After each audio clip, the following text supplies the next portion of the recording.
my students who have so many things that are counted against them. Have an idea of what it looks like to be entrepreneurial, but a lot of the framework that's essential for success is missing. What you're learning is a curriculum that was designed for high school students to support you and give you all the resources that you need to be successful. You set your goals to align with what? What should they align with?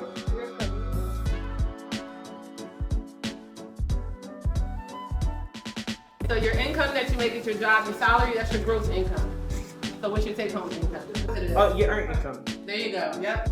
All of these students in the next year to 2 years are going to have financial literacy as a mandated element of their curriculum in the city of Philadelphia. So you're already going to come in with the upper hand than many of your other peers. We're actually giving them the keys to be successful, not just here, but anywhere that you go. It's a paradigm shift. Clip art that you put on your board needs to be explained in a financial way. Mr. Novice. Is your journal? So what else does your character do? Financial literacy is important because I need it. I don't know everything. So like, if they teach me everything, I'm gonna be good in life and I'm gonna know how to count money, I'm gonna know how to manage my money.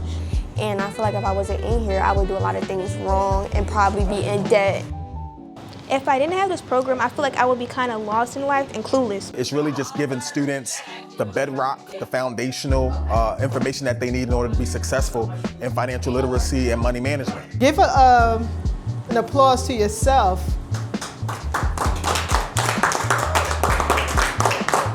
Because that's a first step to showing how serious you are about your future.